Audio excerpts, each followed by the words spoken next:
Nana Akufo-Addo is not right when he says there can't be only one founder. Yes, before I address the main issues, I just want to say something. You see, apart from destroying our economy, apart from plunging Ghana into crisis, one of the things this government wants to do is to rewrite our history. And we shall not allow them to rewrite our history.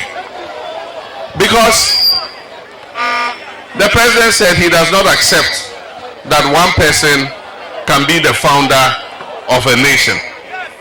Yes, founding a nation, it takes many people, but there's always that critical one person whose sacrifice and efforts is what finally leads to the attainment of the objective that everybody is working for. And so if you ask South Africans, who is the founder of modern day South Africa, they'll tell you Mandela. But it was not Mandela alone. There was Oliver Tambo, there was Govan Mbeki, and so many of them who fought the armed struggle to achieve independence for South Africa from apartheid. But it was Mandela's sacrifice, being in prison for 20-something years and being the symbol of the struggle, that makes them say Mandela is the founder of modern day South Africa. It is the same thing with Ghana. If you ask Ghanaians, who is the founder of Ghana, who gained independence for Ghana, majority of Ghanaians will tell you Osajifo Dr. Kwame Nkrumah. Because it was him who gave that critical spark to the independence struggle that eventually got us independence. The UGCC at the time said independence gradually in the shortest possible time. Nkrumah said independence now. And he fought for it. And that is why Ghanaians recognize him as the founder. Nobody can come and rewrite our history. Indeed, for those of you who don't know it, when the Queen finally agreed to give Ghana independence, the UGCC that Nana Akufo-Addo is fighting to be recognized as founders of Ghana wrote a petition. They sent people to England to tell the Queen, don't grant independence, we are not ready yet.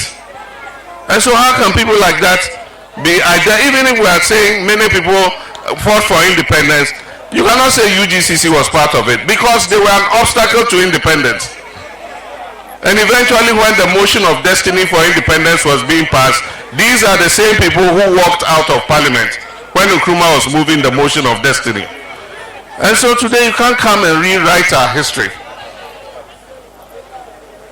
July 1st is our Republic Day. And we also made it our Senior Citizens Day. They've come to take the holiday from July 1st and gone to put it on August 4th, which is the day the UGCC was founded. When we come to office, we'll rectify those things. July 1st will be a holiday again.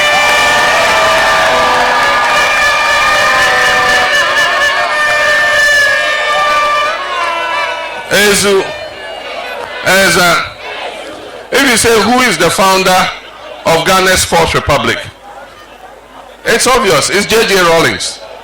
Because it was he who led us from military rule back into constitutional rule that created the Fourth Republic in which we are. But there were many people who worked on it. Justice D.F. Annan was head of National Commission for Democracy. They went round the country and solicited views about what form of government Ghanaians want. But we're not going to say Rawlings, Justice Annan, and who are all founders of the Fourth Republic. There's only one. We in the NDC recognize only one founder of the Fourth Republic of Ghana, and that is Jerry John Rawlings.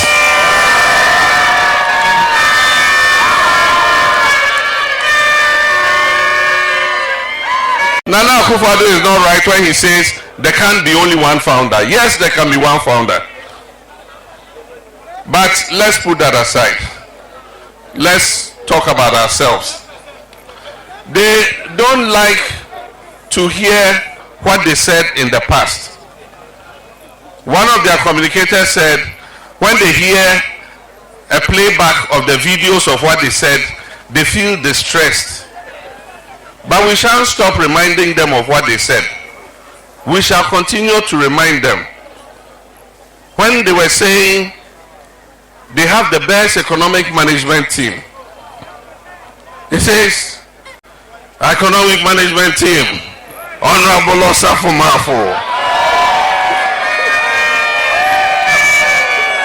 Honorable Alan Chiramanting, Ken Oforiata. I mean, I said, what a solid team. Today, we are being told that that team, of which the current vice president is the head. Not that he was the head, he is still the head of the economic management team. Today, that solid team has landed Ghana in the highest debt that we've ever seen in history. 750 billion Ghana cedis. All of us owe. And you think that Nana Akufo-Addo is the one going to pay it? No, he's 80-something years.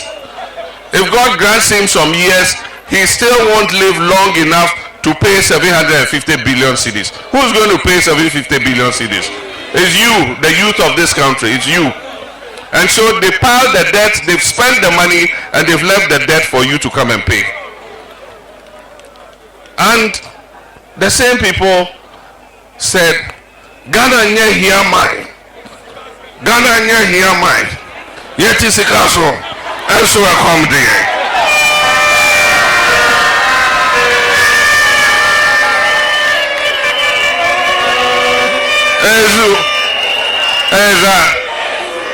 The same people who said yet is a castle, and so I come there.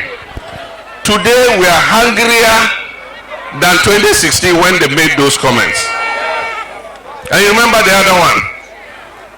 Mahama is an incompetent president.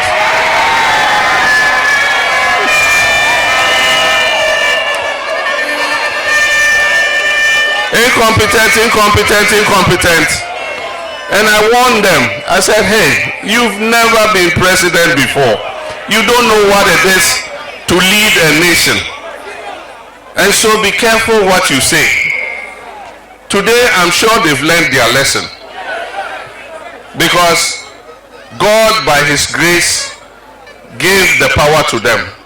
I said, NDC, go and sit aside and let them also handle the country. Today, unemployment, which used to be just above 8% under NDC, is almost 15% under this present administration. And that's why a lot of our young people are here today. They finish school, they have no work to do.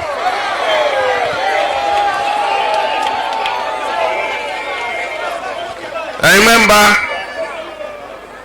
when the fundamentals are weak, the exchange rate will expose you. Today, the exchange rate has exposed you. At the time you were saying, when the fundamentals are weak, the exchange rate will expose you. The CD was less than 4 CDs to $1. And you said it had exposed us. Today, the CD is almost 16 CDs to $1. And yet you say, oh no, you shouldn't say the fundamentals are weak because the CD is 16. The economy is in crisis. He says, we want to give the money directly to the constituencies because we don't want the people in Accra to chop it. So we're going to give you $1 million per constituency per year. You remember? Today, where is the $1 million per constituency per year? It's 8 years now. Bolga East, you should have got $8 million by now. All these your roads you are complaining about, if you had $8 million, all these roads will be quota everywhere. Even to the Chief's Palace, Gambigo Naba's house, there would have been quota there if we had $8 million in Bolga East. We're going to build one village, one dam. Every village will have a dam. Even those who got the dams, They are like dark ponds. You can't do any dry season gardening there. If 10 cows drink from that dam every day in the Hamatan dry season, within 2 months that water will be finished.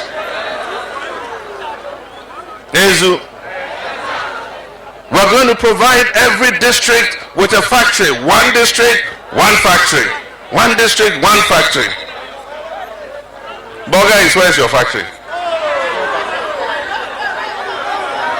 Where's your factory?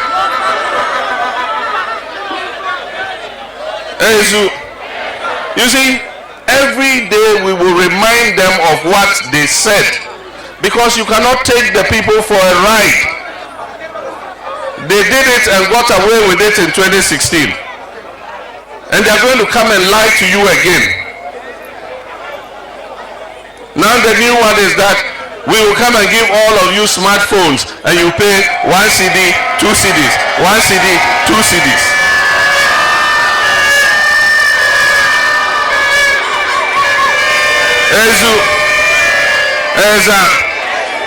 And I'm saying that the youth of Bolga East do not need your smartphone. They need a job. If the young people get a job, they can buy their own smartphone.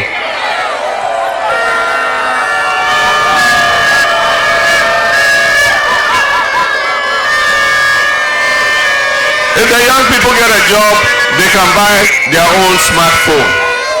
And that is why NDC's priority when we come to office in 2025 is about jobs, jobs, and jobs.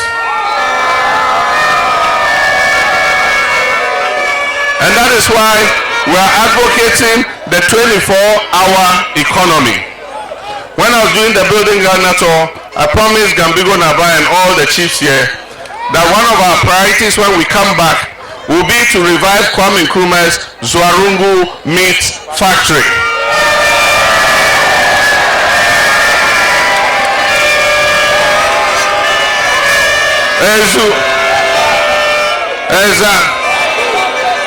And when we revive the meat factory, it will do what? It will work 24 hours a day, so that all our youth here can get work to do. Some will go to work in the morning, close in the evening, others will come and continue working, so that we can employ more people. And so, it is about employment, it is about jobs, because we are sitting on a tinder box. I'm sure you hear what happens in other countries. As I'm speaking, in Nigeria, the young people in Nigeria are on the streets demonstrating. You heard about Kenya. Kenyan youth are demonstrating because opportunities are not opening up for them. And the situation in Ghana is worse, because in Ghana, it is not the MPP. It is a small family that has captured everything. And so I can tell you, there are many of my friends in MPP who come and tell me, he says, NDC, you have to do well and get our party out of power. These are MPP people, because the MPP has been captured by a small group of people. This is not Kufuor's MPP. This is a different MPP that has been hijacked by some people. And so, the Democrats and others in MPP actually want their party to lose, so that they can go back into opposition and go and reorganize. And so this election is not about NDC and MPP. It is about the people of Ghana versus MPP.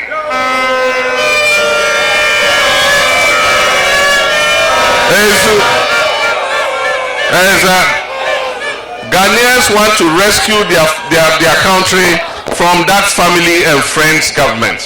Opportunities of this country must be open to every citizen, no matter your ethnicity, no matter your political affiliation, no matter your religious affiliation, because all of us are first and foremost Ghanaians.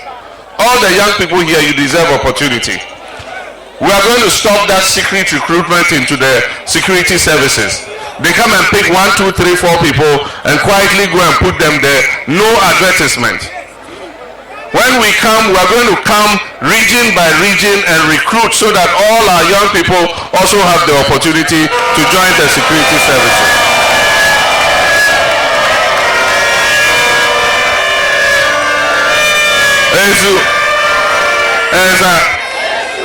And because of the 24-hour economy, we need more policemen. We need more soldiers. We need more customs officers. We need more immigration. We need more prisons. We need more fire service. Because if you must implement 24-hour economy, it must be done in an atmosphere of safety and security. Today, these policemen here, each one of them is in charge of almost 1,000 Ghanaians. Meanwhile, the UN says that the optimal number of police to population ratio should be 1 policeman to 450 citizens. We are more than double, almost 1,000 to 1 police officer. So it means that we need to recruit more than another 20,000 police officers, because currently our police service, there are only 30,000 of them. And so if we are doing recruitment, all of you must get an opportunity to be able to join the security services.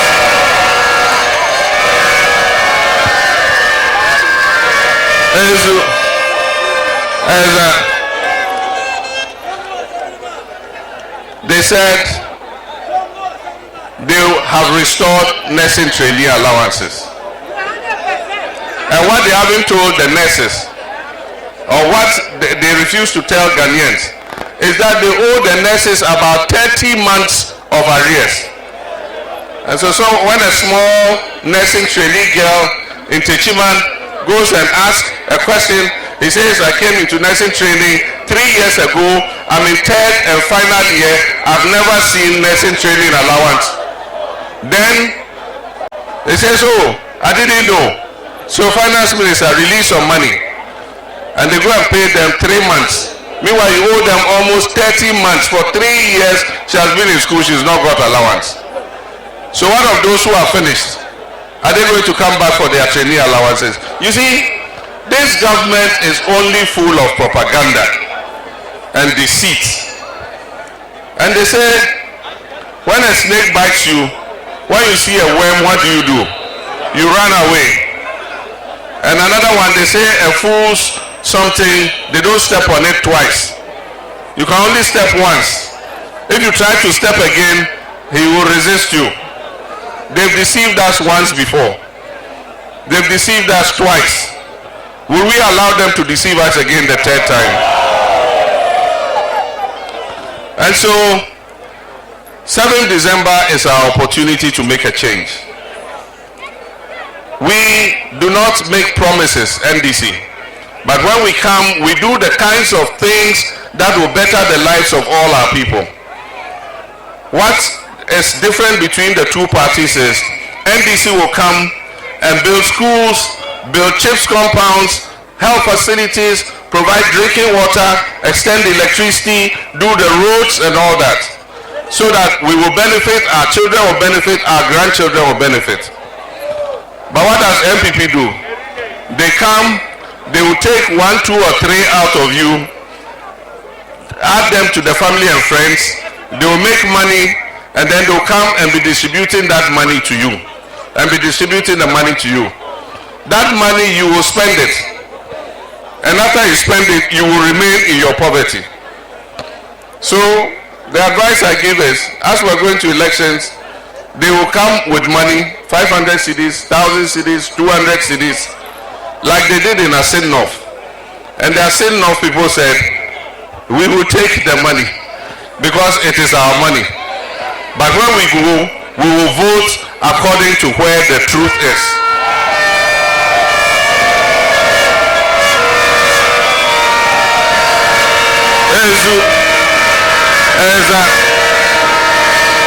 And that is why they lost the Asinov by-election. And so every Ghanaian must learn from the Asinov example. All of us must be Asinov people and must do the Asinov model. When they bring the money, take it, because they are returning your money to you. And when you take it, you chop it. But when you go into the booth, vote according to your conscience. There are things that we're introducing. I've explained it. Farmers Service Center. Bolga East is going to have one center. You have all the tractors, all the planters, plows, harrows, fertilizer, seeds, weedicides, everything you need for farming.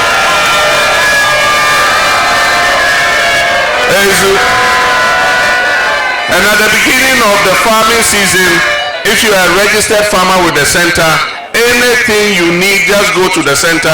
They will come and do it for you. And then when you harvest and you sell your crops, you go and pay the cost of the inputs, and then you sell any profit you get. It is yours. You can do whatever you want with it. They've talked about the Women's Development Bank, and our Queen Mother spoke about it. Our mothers sell granules, they sell wache, they sell food in the market, they travel to go